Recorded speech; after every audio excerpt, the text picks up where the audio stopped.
Okay. If you will allow me to awkwardly change the subject away from McDowell's grotesque body. Who has a 100-word summary of all the trouble you got into last week? We spent an awful lot of time poking at the ghost ship. We did. And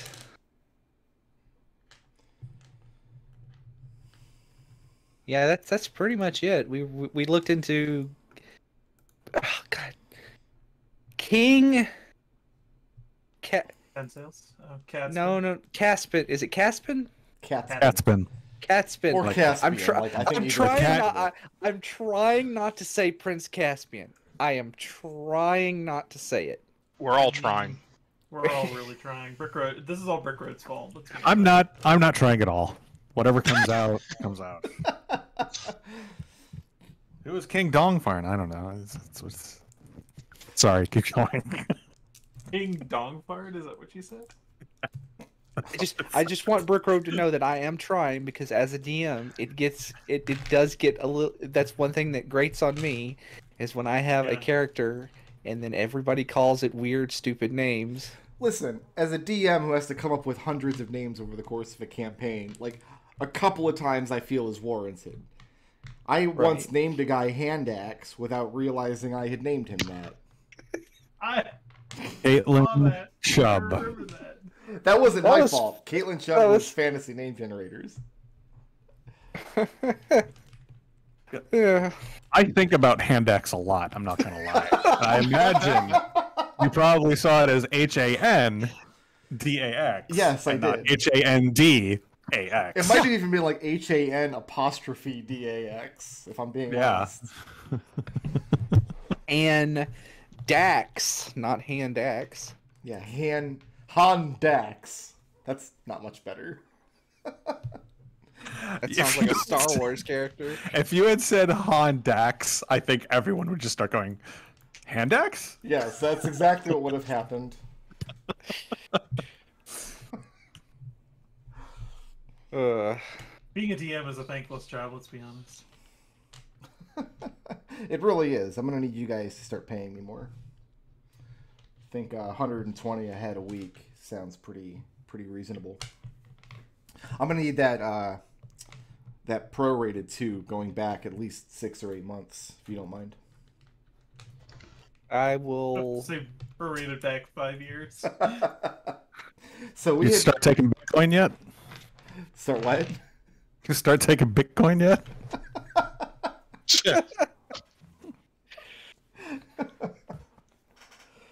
So we had determined, and by we I mean you, we had determined 5 avenues of investigation you wanted to pursue this week into the ghost ship affair. I wonder if anybody else listed them, or if I'm the only one who did. We did list them, but I have the note-taking skills of a sea mollusk. Wow. Yeah. It's pretty bad. Connor punched Penniless. I have that in my notes. I do remember. That doesn't have anything to do with the investigation. That's just a thing that happened that you liked. When you assault so many NPCs, you have to start keeping notes. We have the Noble and Silver Bluffs, and let's see. I do remember. I don't think we were going to do any investigation with the gentleman because we got him in touch with the king. Lucius found that weird lead with the current patriarch of House Humberth, who is in town for whatever reason he's in town. Yeah, that's literally the only one I remember. So, you were going to get in contact with Alex's father, who is the city's ambassador to Deep Merksif. Yep. At some point, you also were going to speak with Dacineri, who is the drow that you met in town, who is carrying a curse which disallows her to kill anyone. She's not allowed to kill. Allegedly. You were going to get involved with investigating the Apple of Time, which is a kind of martial arts dojo kind of thing one of the magic schools in town that supposedly deals with psionics. You had met with Duke Rune Humberth, who indicated he did have a piece of information, but he could not reveal it without implicating himself in some way. And you guys were planning on just going underwater and checking out the ship. Right, we were going to go underwater and poke at the anchor. Yeah, that sounds like a really good idea. Wait, did we really decide? What? That's What are we thinking? one of the 5 things. I gotta- disagree with that idea, but I think it's a great idea. I think we should save that one for last. I gotta go talk to my past self and tell him not to do that. Why don't you talk with your current self and tell him not to do that? That'd probably be apparently- better. Because apparently my past self thought this was a good idea. Oh, I'm pretty sure no one other than Alex thought that was a good idea. I like that. That's what you're hung up on, and not my completely and utterly irresponsible use of time travel. Seems fair. You're your own grandpa.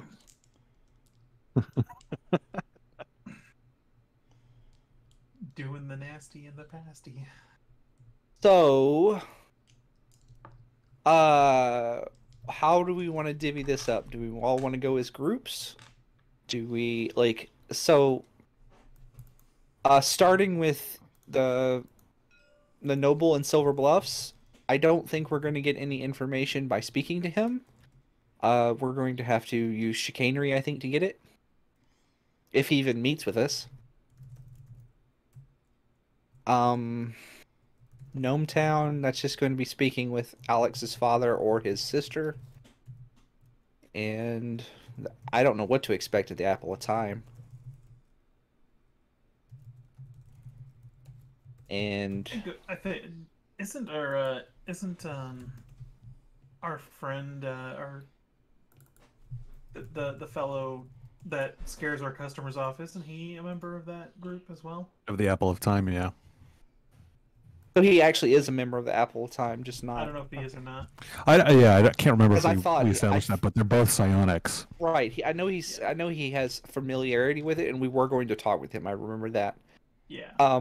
But I don't think he's from the Apple of Time because he had to go travel across the continent to replace his weapon before he could offer his blade in service.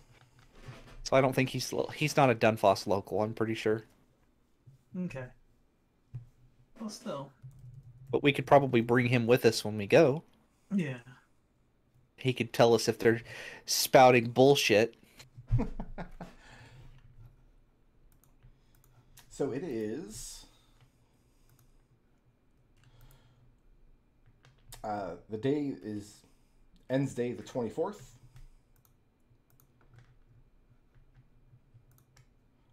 And let's go ahead and... Are we going to keep together while you do some of these investigations? Or is the intention to split up and try to take them down one at a time?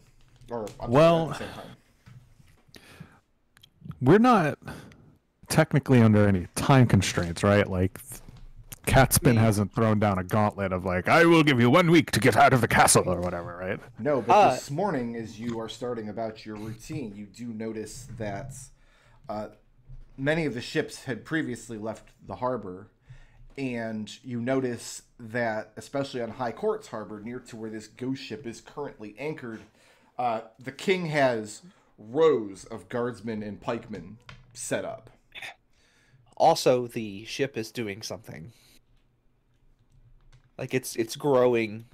Yeah, the Remember? ship is doing weird things. Looking at the chain where they had thrown the anchor of the ship in the harbor, you see some kind of protrusion snaking its way down along the chain in between the links.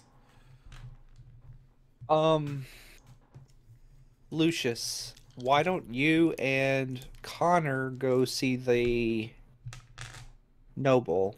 You have the best chance of getting back in, talking your way in, and Connor can read his dirty little noble brain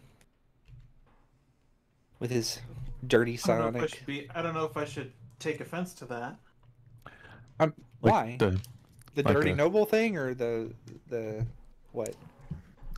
Just to clarify for the record, You, Doc, gesturing. I don't practice psionics. Just want to, so we're clear. Anyway, and then I guess we'll go see Alex's father and or sister, whichever one floats Alex's boat.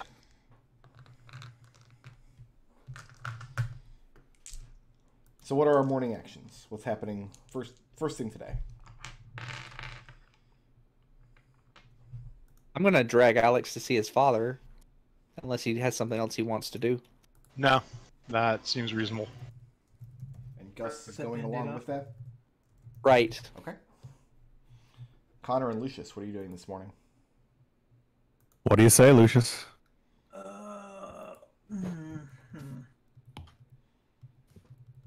I don't know if we're gonna get much else out of him directly, because even using magical means, because, and it's gonna look extremely strange that we just keep coming back to this guy. Hey, why don't you tell us about this thing? Why don't you tell us about this thing? Why don't you tell us about this thing? No, we need to come at it from a different angle.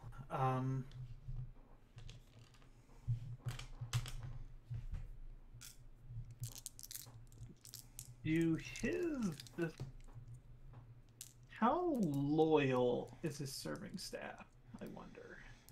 It probably runs the gamut. You probably spend the whole morning trying to figure out if there was a weakness there. Is that what you intend to do? Yeah. And how are you doing this? Are you going there yourself? Are you using magical means? Are you going to spread around some money and try to find out a name?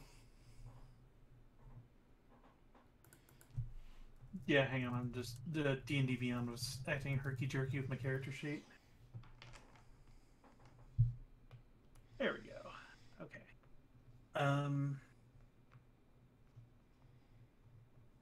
Yeah, I'm gonna see about spreading some gold around. Okay. How much gold?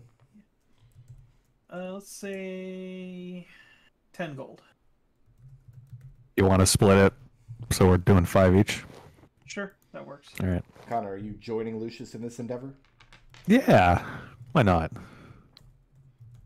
Connor likes this kind of stuff. Bribing people and what have you. Go ahead and spend 5 gold, each of you. Mm-hmm. And I've been 5 gold. go ahead and make either...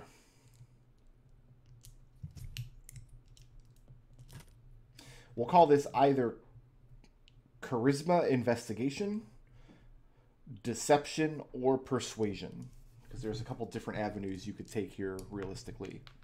I can go persuasion. You do you. So by My persuasion, charisma's a 7. you're trying to find like a house servant or something and tell them, hey, like I can pay you more if you do this thing for me. Yes? Yeah. Okay. And which role would you like to make, Connor? Oh, we're doing... Okay, I thought I No, was this helping is him. individually. Individually. Okay, so it was charisma, persuasion, Deception, deception, and... or investigation. Investigation, please. I'm proficient in investigation. So you're doing this just by spreading some money into the pockets of some of these servants or even some of the people that they do business with, and then just Yeah. kind of watching and seeing for yourself Yeah. to see if there's any holes. Whereas Lucius is actively trying to coax these people into working for him, at least in the short term. Yeah. Okay. That sounds That's about right, yeah. Yeah. Connor, what'd you roll? I shall tell you.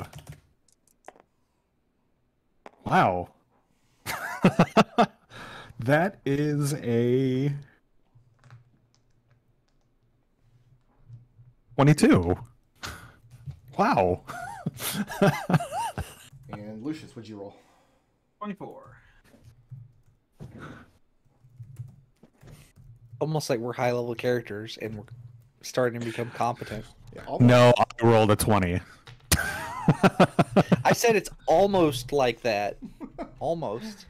This is another thing we were talking about on Discord this week about the merits of running like an urban setting campaign like we've been playing. And like once characters start getting to the level you guys are at, like level 11, start getting up to that point, it starts to strain credibility of finding things for high level characters to do without leaving the city. Mm-hmm.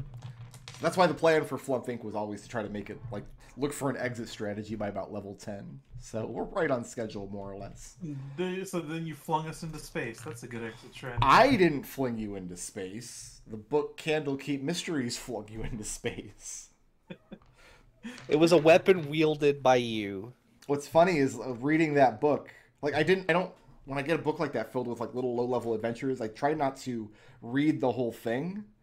I just try to get a sense of what the adventures are, because other people in my group might run it someday, you know? But flipping through the book, there's just a picture of the rocket blasting off into space, and I'm like, okay, well, I'm gonna have to read this one, at least. Like, I gotta know what that's about. It's just half-page illustration of this rocket blasting off.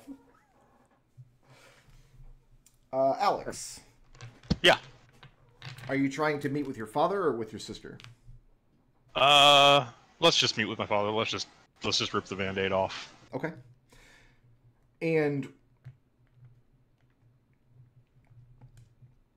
when you go this morning, you find out that your father, along with some of the other higher-ups in and around Gnome Town, from like some of the gnomish workshops from the temples of illusion magic and things, were summoned by King Tensails this morning. Huh. So they're still there? They're there. They left first thing this morning at first light. Yeah. The reason this is strange is because the affairs of Deep Merksif bear so little on day-to-day activities in Dunfoss. There's very little trade even to discuss. Part of what your father does, he's been working his whole career to try to establish Deep Merksif as a place that Dunfoss should have some kind of alliance with, should have some kind of relations with at least. You've had a Dwarven King for 12 years, and you cannot recall ever once your father being summoned to court. Mm-hmm. But there are still many of his aides and his clerks and things are still around in the embassy if you'd like to. Yeah, let me try and find anybody I recognize and try and see if I can find any information about, what do you think? Let me give you the general gist of just kind of the atmosphere in the embassy today. And then I'll let you decide how you want to, you and Gus decide how you want to spend your morning kind of poking around. The general gist is that the people here have immediately noticed the psionic danger. Mm-hmm. They've immediately noticed the widespread change in behavior throughout Dunfoss. Some of them have been brought out of the wall into Gnome Town for treatment. They're thinking it's some kind of illusion or some kind of charming effect. And the people here at the embassy almost right away understand that it's psionic in nature, simply because Deep Merksif has such a long history of battling illithids in the Underdark. This is not new business to them. So why don't you and Gus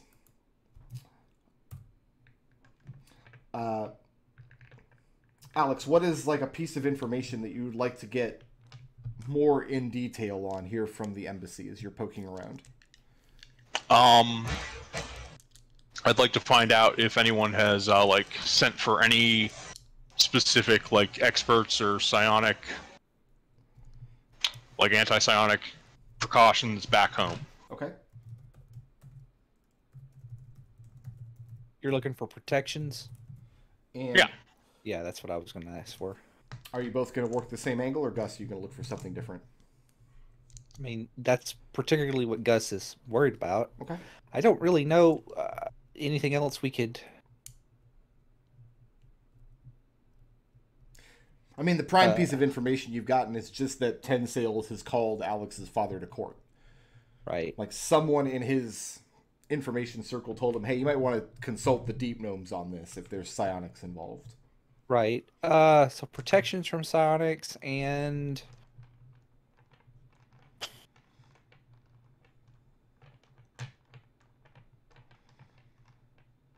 yeah, I guess just that. Yeah. Okay. Go Just ahead. assist Alex.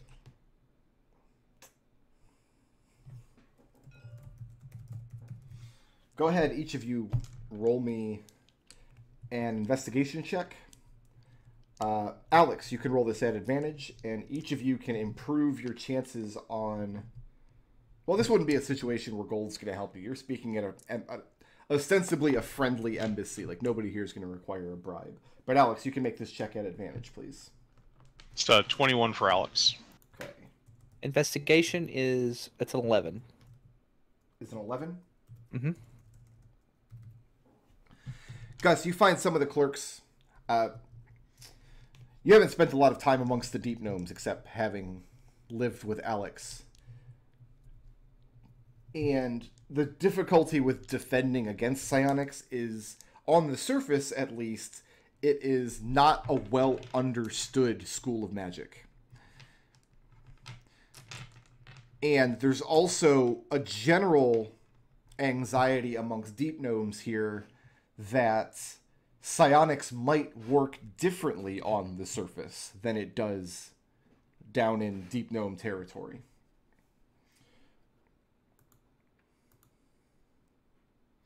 Alex, as far as precautions, your father has set up, like those wheels are already in motion. But what you see is that he's playing it as a political angle. This is his like big opportunity to be taken seriously, to try to break through into Dunfosson court politics, which he has so far not been very successful with.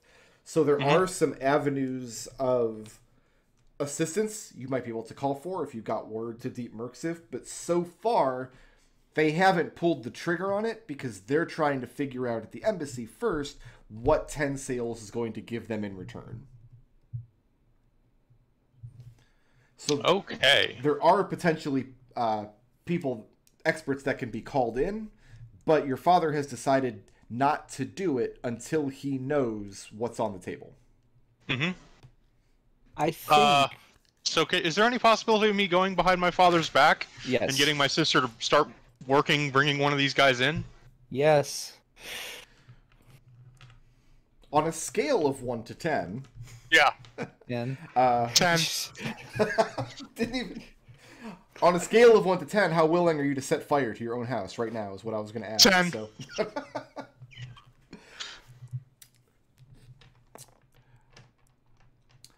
This is going to require... Because your sister's mostly on board in the embassy. Yeah. So if you suggest to her that you should go behind his back, you're pretty sure that even if she agrees with you, she would probably still say, but let's give it one day. Like, he's at the meeting right now. Mm-hmm. Is Alex at all willing to wait one more day? I mean, I'm pretty sure at least some number of deep gnomes know how to, like, teleport, so no. Okay.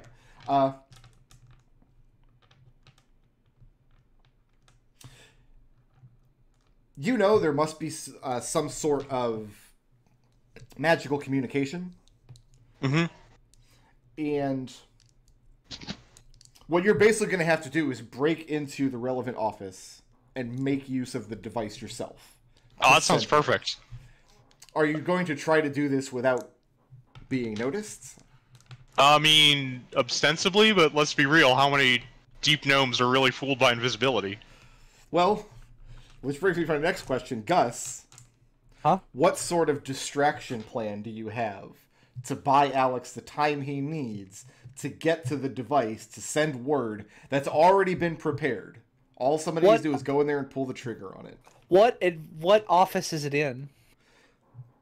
You're actually very uncomfortable going down into the lower levels of the embassy. The top level you've been in before, but beneath that, it's all sized for gnomes down there, and it's kind of made more in the comfort of like standard deep Merksif architecture, which tends to be built into Underdark mountains, places of soft stone, with lots of curving tunnels that go up and over each other in some parts. That's not the part you have to worry about. You have to worry about making enough distraction for Alex to go down there and find the device and pull the trigger on it. All right. So my question is Yeah. does he have to go into his father's office? Because if No, not, because if the answer is not, I'm going to go to his father's office and make a humongous scene. So you're gonna have to break into the office. I'm not breaking into the office. Well, the door's gonna be locked Like, because the Well, I'm ambassador's like not here. I'm not like I'm going to go to the door and like I said, I'm going to the door and going to demand to speak with him, and then like I'm going full Karen. Going full Karen. Okay. Full Karen. Will this involve violence on your part? Not to people. Light property damage, maybe. Are gnomes people for this purpose? Yes. Okay. What kind of stupid question is it? Yes. Well, I don't know your life. I said 1 to 10, and you immediately said 10 without me even. You didn't get to say 1 to 10. You said on a scale of. The answer was yes. Listen, I knew this was going to. We all knew this was going to happen Okay. here. But yes, no. Gus is going full Karen. Like I'm going to get as many like guards, whatever. Like I'm not going to draw my weapon or anything like that. But Okay. I am going like I mean, I at minimum, this is going to end up with an altercation, probably with the Market District Moss Caps. At minimum, like that's who's going to be called in here. So we're okay with that. yes. Okay. But like I want like all like the security. I want my. because you said you want to do some light property damage. No, I said I didn't say I want to do light property damage. I said that's the extent of where I'm going. But Okay. if that's what it takes, Let's do a strength performance check for Gus. all right. Meanwhile, Alex, let's see how well Gus rolls. But go ahead and give me a 20. standard stealth check. No, excuse me. Yeah, that's a 20. 20. Okay. Is this a rocky environment? It will be once you get underground. Yes. So, okay, deep gnomes have advantage on stealth in rocky environments, which counters my armor. And go ahead and add a +5 to that for 17. Okay. So, Alex, you managed to slip down into the proper room. And it's a pretty standard kind of sending stone situation. It's just, rather than the sending stone you carry around in your pocket that sends 25 words or whatever, this is, picture more like a Palantir kind of object. Except it has a lot of mechanical components. You have this glass orb that sits on this large pedestal, but inside of it you can see the mechanical components that connect it to the pedestal that it's sitting on.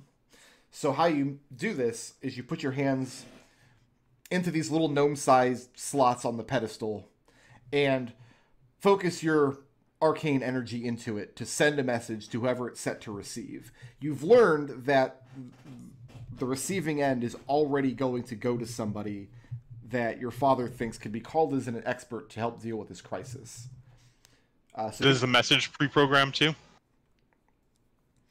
I'll tell you what, for an Arcana check, DC 12, I'll let you send whatever signal is already in there. If you want to go for a DC 20, I'll let you send whatever message you want.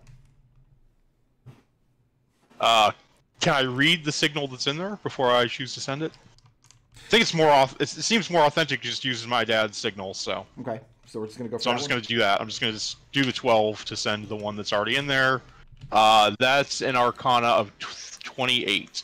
And as that happens, you see the machinery clicking and whirring in place, and then it all comes to a stop. And just this slight ambient glow that was inside of this glass dome on top drains down into the stone of the pedestal. And this is your indication that the machine has done what it was going to do.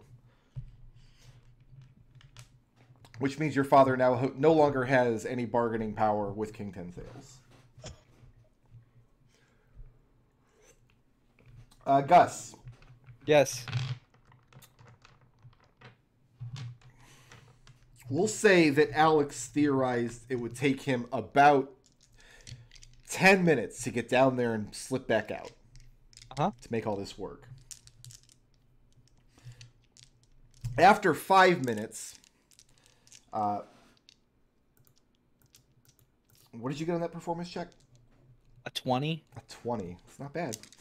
After, actually, it's probably closer to 10 minutes. You're able to thread the needle between, hey, listen, I'm much bigger than any of you people, and I have this hammer, and I'm willing to break stuff. But you're able to temper that with, but I'm not going to, as long as you sit me down with the ambassador. Now, where is he? And you manage to thread that needle for quite a while before you start seeing, like, a couple of these gnomish runners. Somebody whispers in the ear, like, you surmise, hey, it's time to go bring some moss caps in. Mm-hmm. So at the 10-minute mark, Alex isn't back yet. How much longer than that do you want to push it before you give up and leave in peace? I'm going to... I mean, Alex said give me 10 minutes, so I gave him 10 minutes. Okay, so you're done now? That's it? You're going to storm out? Yes. I will make, like, a big dramatic exit to buy a little more time, but yeah. It's time to make, But like... how much more time? 1 minute? 2 minutes? Just 2 or 3 minutes, just, like, Which kind one? of like two or three? 2 minutes. Okay, go ahead. A retreating, like, tirade Go kind ahead, of thing. give me a second strength performance check. And Alex, go ahead and give me another stealth check, please. Strength performance. 12. Okay. That's a stealth of 12 as well. Okay. Gus, Yes. as you're kind of making your exit after a minute or so, you start to lose them a little bit. And one of the clerks that you've been dealing most with, this just gnomish woman who just absolutely doesn't deserve to be Karen'd today. Like, this is not what she came into work for. Just one of the clerks in the embassy who deals with probably, like, high-profile visitors on the days that the ambassador is out. At one point, she disengages from you and looks around and says, wait a minute. Where was Alex? He came in with him. I gotta go, bye. And that's it? You're out? And that's it, and I just cut and run. Alex, as you come back up through the main embassy in Gnometown, you are approached by the same clerk woman and a couple of other people that just want to know where you've been. They start getting upset with you that your friend has caused such a ruckus. And didn't he, like, break your father's desk? Oh, God, he did, didn't he? Was he? No, I was just looking for my sister. I thought she might be down there somewhere. You know, Dad, he's always moving one hand, like this stupid chess game, and, like, using deceit to get what he wants while also doing this other thing. So I didn't really trust... No offense, I didn't really trust anybody who told me anything when I got here. Make a deception check. Yep. My mighty -2 modifier. Oh, no.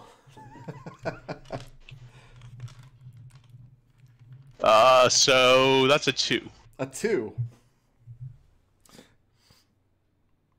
He lies so bad that they have to believe him. Is that how that works? Yeah. This person can't be this bad at lying, so he must be telling the truth. The clerk sends one of her runners down to the signal room and asks you if you wouldn't mind waiting a few minutes. Sure. Do you wait a few minutes? No, as soon as there's no one between me and the exit, I'll get on Scrappy and ride on out. Okay, so you're barreling your way out on Scrappy. Hi-ho, silver, away! Or would it be hi-ho, lead, away? I think Scrappy's made of pewter. I think Scrappy's actually made out of, like, 200 pounds of chain that we got from somewhere. Yeah. Connor and Lucius. Sir. Yes, sir. You guys spread some gold around, and you both rolled incredibly well. So between the two of you, you manage to find what you think is your best chance of getting inside the Humberth estate without actually getting inside of it. More to the point, you find one of the disgruntled house servants, a young woman who probably thinks a little too highly of herself, doesn't think that she deserves this long life of tedium and turmoil as a housemaid. But she does know, or at least she claims to know, why the Duke is back in the city. And it's because he received a summons. So what she's saying is that somebody in Dunfoss sent an official sealed letter to his estate where he lives outside of the city, requiring his presence, and he answered it. And that this summons is still in one of his chambers.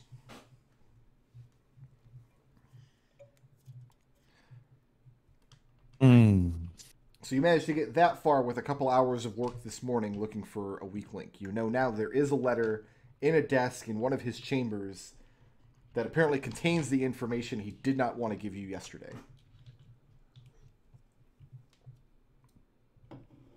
We go get that information, though. That's going to implicate us to him.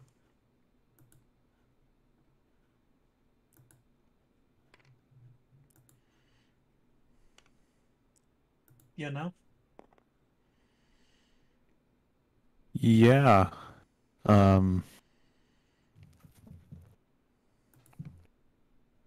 We have no idea who the summons is from, though, do we? Nope. Okay. So this maid knows it because rumors have been going back and forth in the house. Like, she knows the girl who, like, does his, like, turn down service or whatever in the mornings. Right, yeah. Mm-hmm. Gotcha. So she knows the guy who knows the guy who knows that it's in there. She's going to want a lot more than 5 gold if you're going to send her in there to steal it.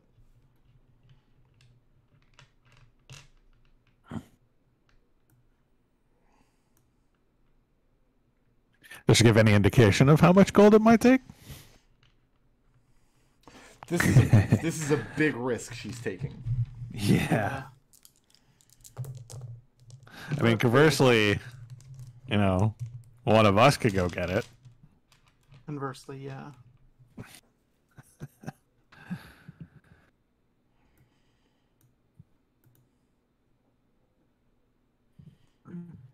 I mean, this is your world, Lucius. I will defer to your expertise on this one. I mean, I could drop some magic in there in the darkness. I can operate in there without any problem. Just have to make sure he's not there when I go in. So I have access to flight, so you know, second story work isn't going to be a problem for me. You know, I've got my racial darkness feature. Of course, I don't know what kind of protections he's got on his place. As far as magic protections? Yeah. No, you do not. Yeah. I don't have any of that information. They might not even have warlock insurance. Although this is exactly the kind of thing you'd have to have warlock insurance for. Yeah. So you're gonna break in and steal all this stuff, and then Connor's gonna go back in and like, should have got the warlock insurance. No, I think no. Yeah, I just came up with that off the cuff, but it's actually sounding like it could actually work. So I think what I do is I steal in under cover of darkness, drop some darkness inside the room, and grab the thing, get out. Okay. What do you think, Connor? Yeah, it's. I wholly approve of this plan. So are you going to be doing this tonight? Sounds like yeah. That's what I'm doing tonight. All right, let's go ahead and get some afternoon actions then.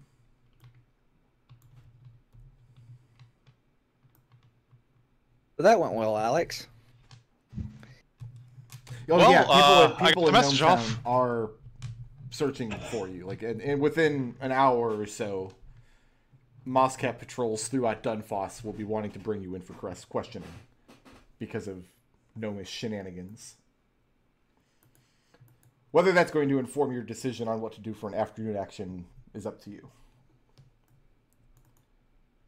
I keep forgetting our Githzerai friend's name.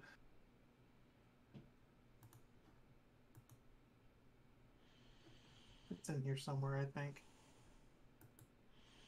Numac. Numac.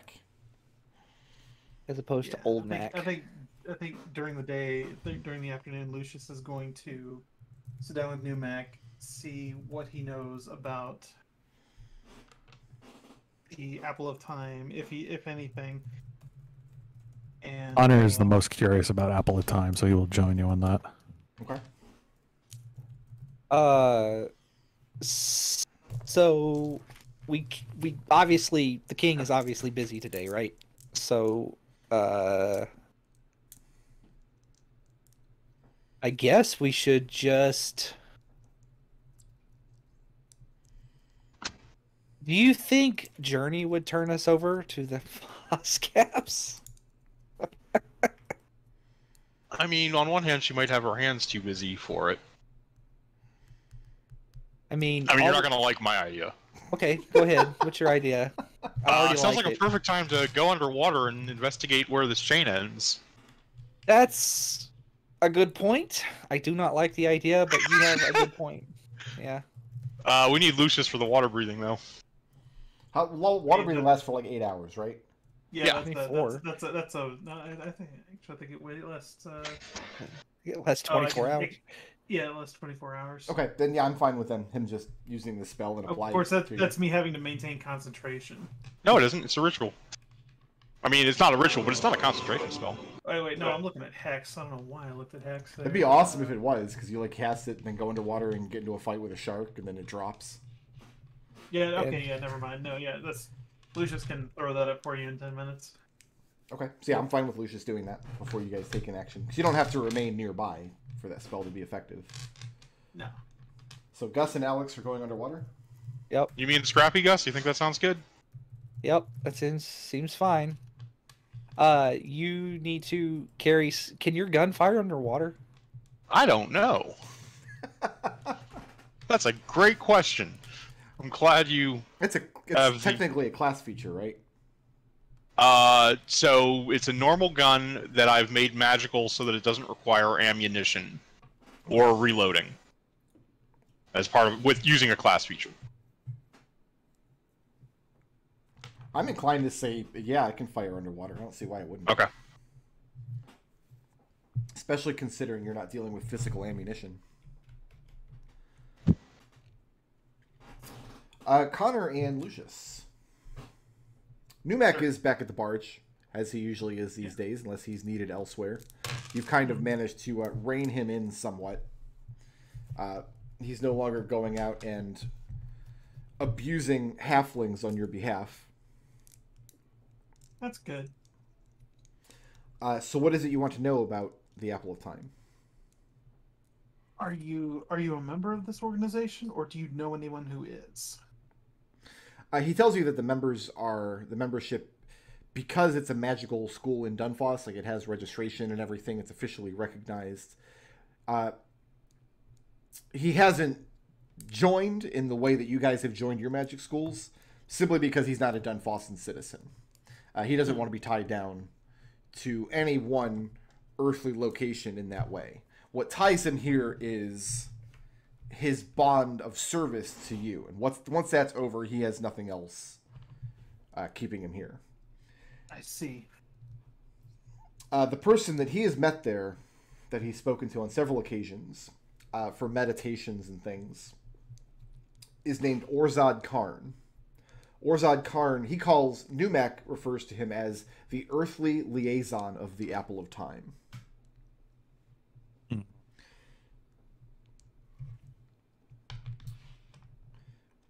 Okay. I'm going to, if you will indulge me in for a moment, in a possibly insensitive real-world comparison, speaking with Numac about the Apple of Time kind of feels like talking to somebody who's a little too far into Scientology. Okay. Specifically, Numac at least seems to believe that Orzad Karn, like, he has an earthly shell that the being that is Orzad Karn inhabits for a time. That's kind of scratches the surface of this belief structure.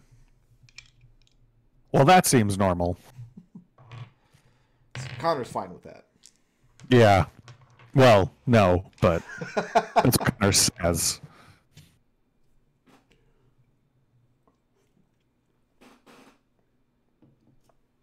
No, that's I understand, kind of. Can't claim to fully understand it because who can? But I think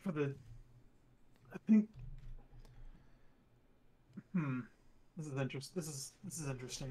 So there are two premises in town that are connected directly to the Apple of Time, by which I mean they own and operate them.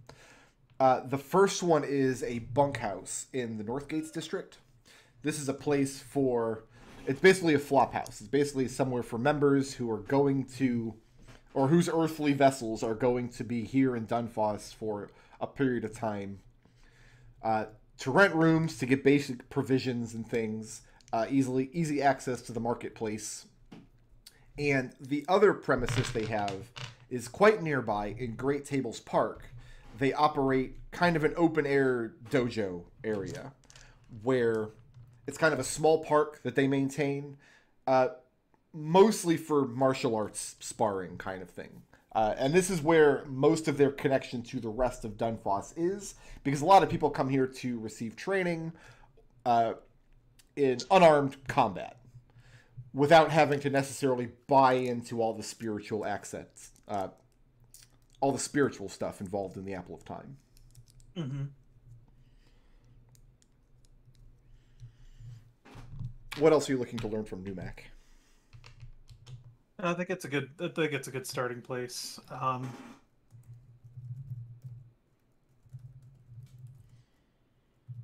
Have you written that name down? Because I've already forgotten it. Numac. No, the earthly shell guy. Orzad Karn. Orzad Karn. All All right, I'll write that down. down to. Since I located him.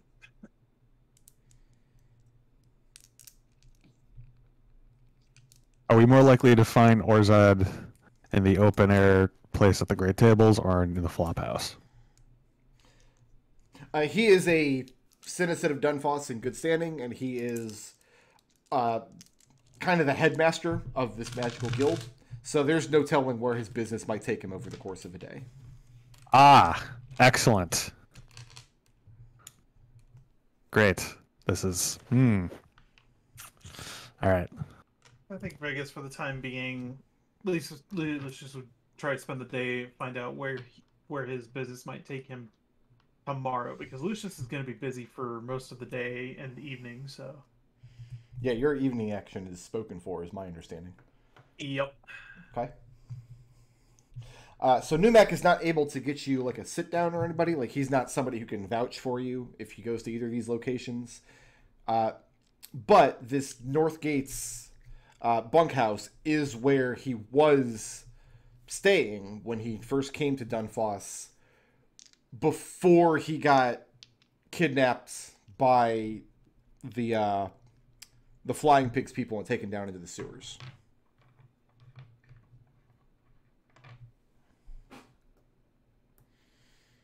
Yeah.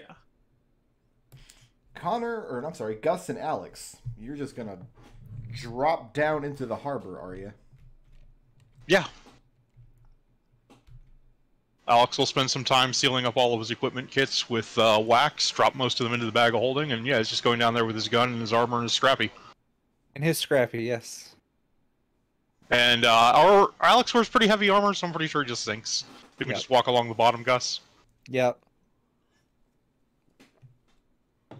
The Dunfoss Harbor, going underwater, I mean, there's all kinds of just debris and detritus here, where some of the canals and sewer systems from the city just kind of open up out into the harbor.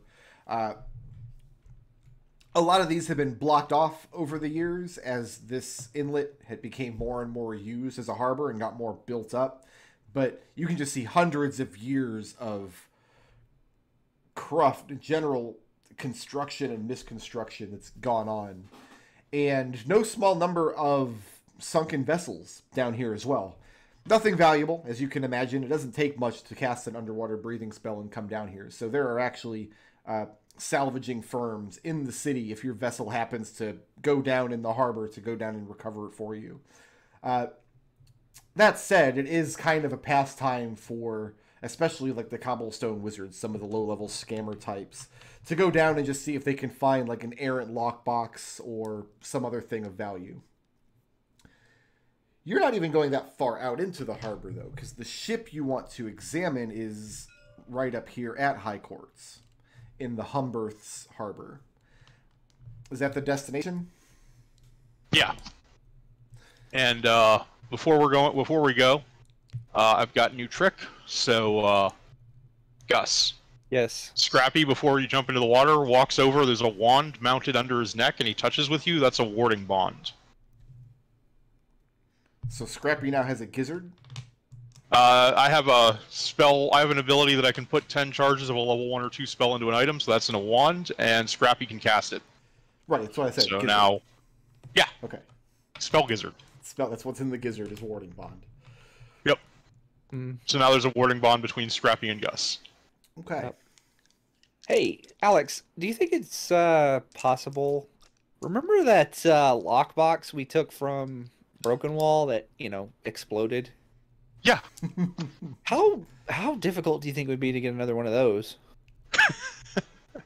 Just put it underneath the ghost ship. I didn't really study it long enough to know how to recreate it, so we'd have to go back to what's his name. I don't know. I think it might be difficult. Okay, just wondering. We Just have the fuse still. If we can get the explosive, we can definitely light it from somewhere else, because I still have some ridiculously long amount of fuse. We do, don't we? Maybe we could ask for just a ton of dragon powder. Like a literal ton. Just we need like 50 small, like those the small keg barrels. We need like 50 of those, please, King Tencels. And then we'll just put them under. Yeah, that sounds like a good idea. Maybe later though. So do we have any special way of seeing things underwater, or are we just relying on our regular vision? No. Okay. Is there a special way? I can't think of any particular special way to even do that. I mean, Alex has goggles, obviously, but It's just if you're underwater, it's obscured, which makes vision more difficult. Right. So, I would like,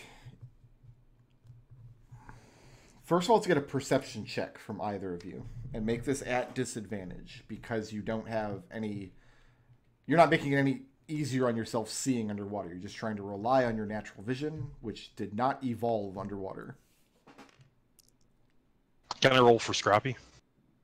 Yeah, that's fine.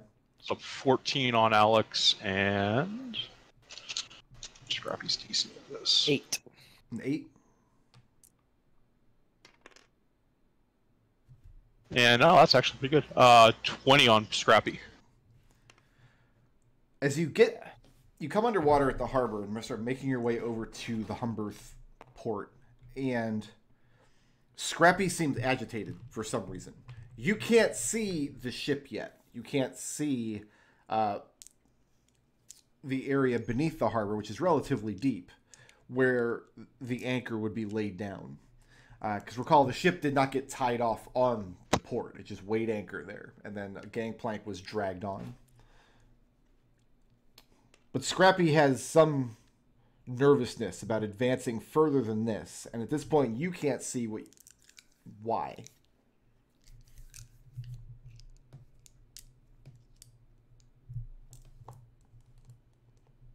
Hmm.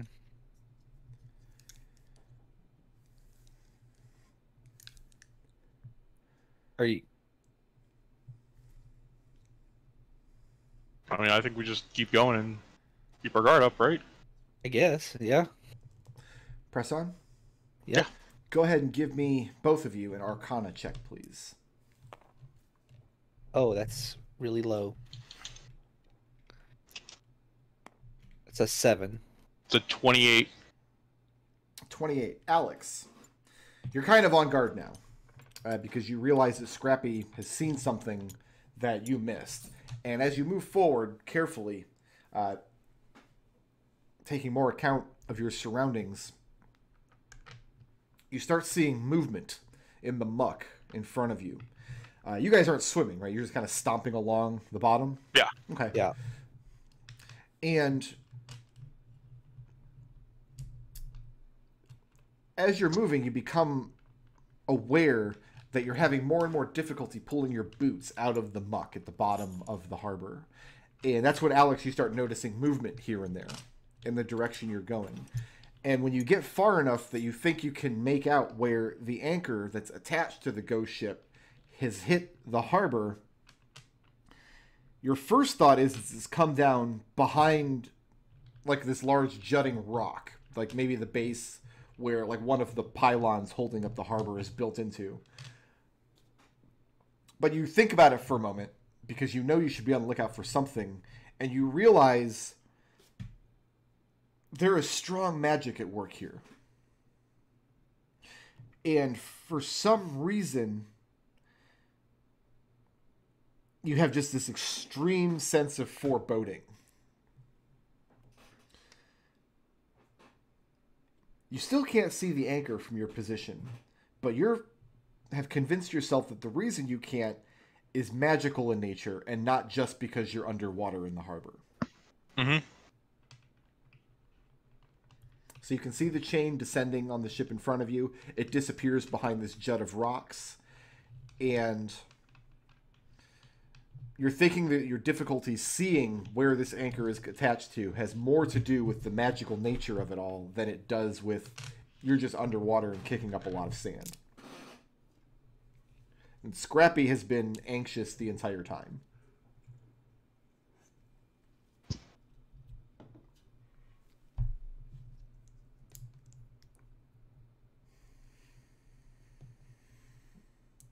What's next? So how far are we from where I think the anchor actually is? You'd have to be within about 50 feet, because beyond that, your dark vision wouldn't allow you to see it at all. Okay. So you're within that distance. You're no more than 50 feet away from it at this point.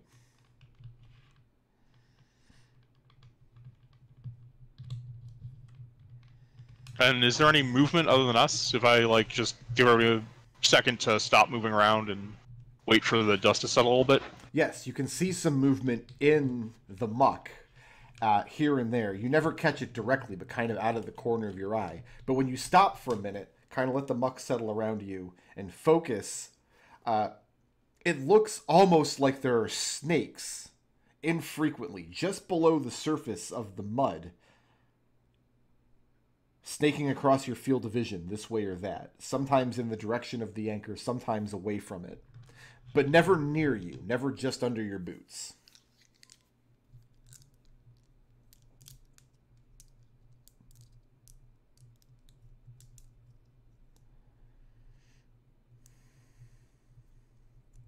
I mean, I think I'm going to continue to try and get over next to the anchor and see if I can investigate exactly what's going on with it. Okay. Gus, you following?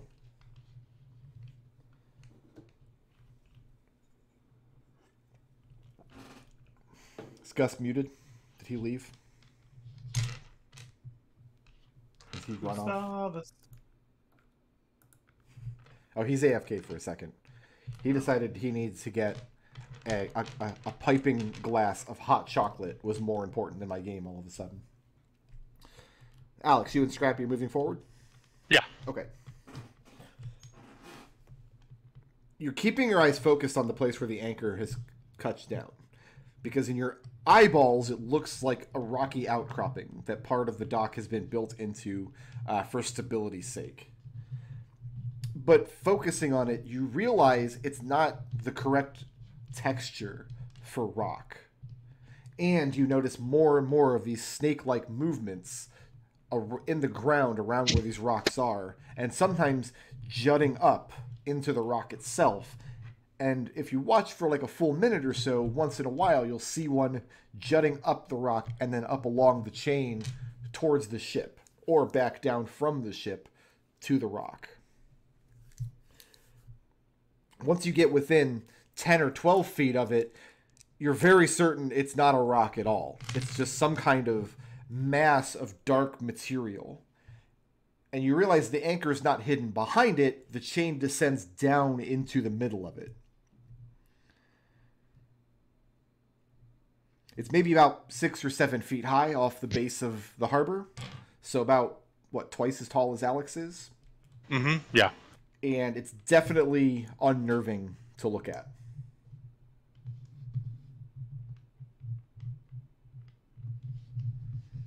So I guess the next question is, are you going to get right up on it and start poking at it?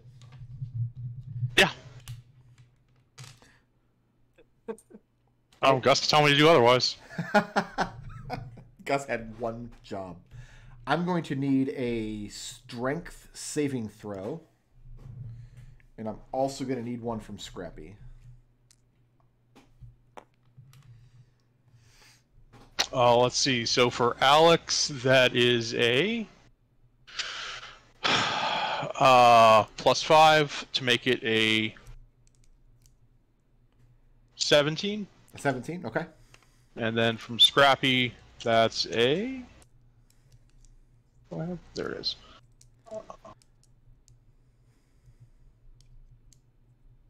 $18. Okay. You get right up on this mass of material, and it's not, you can't tell what it is. It's just a mass of some kind of unearthly magical material. First of all, are you poking it at all? Are you going to start stabbing at it with a weapon or your hand, or plug your face into it? Alex is going to start investigating it with his thieves' tools, yeah. Just kind of poking and prodding at it. As you do this, you feel the ground underneath you give way slightly, as though the entire area has collapsed inward, maybe a foot or two. And you manage to retain your footing and back off, but when you do, you see there's like a divot right around the area where this rocky material sits, right where the anchor of the ship comes down. And you realize that if you'd been caught up in that, it might have been really bad. You could have been buried under material and have no way to dig yourself out. And then you would have just sat there for 24 hours until the spell ran out. Make an Arcana check, please. Yep. I used a Flash of Genius there for my save, and then my Arcana is... Come on. Ooh. I'm gonna actually blip that because I don't like that natural one. How many blips are we? So I'm gonna spend 2? 4 blips and get an auto success with a 4 +9. Okay. Let me erase those from the blip sheet here.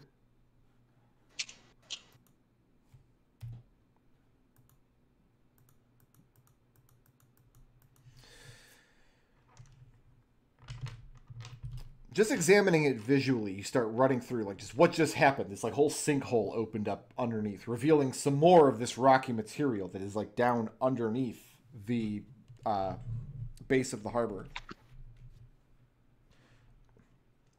What must be happening is the ship is sending some kind of energy down this chain.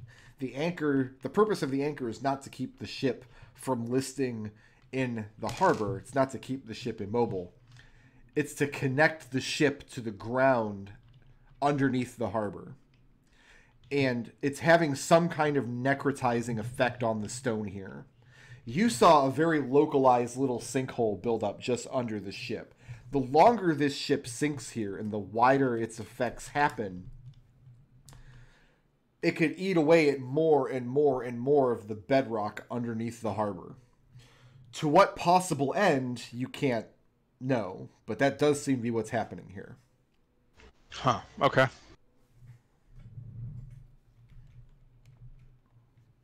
Can you swim in your armor? Or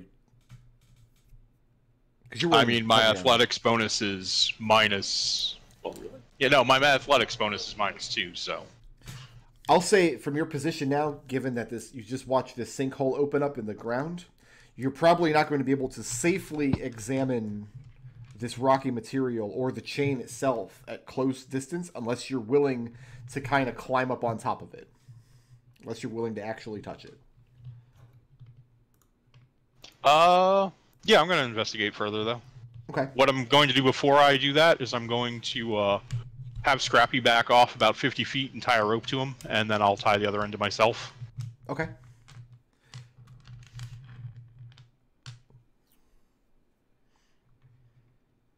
So you managed to get And out to since Gus isn't here, Scrappy's going to put a warding bond on me Fair enough. before we start this shenanigans.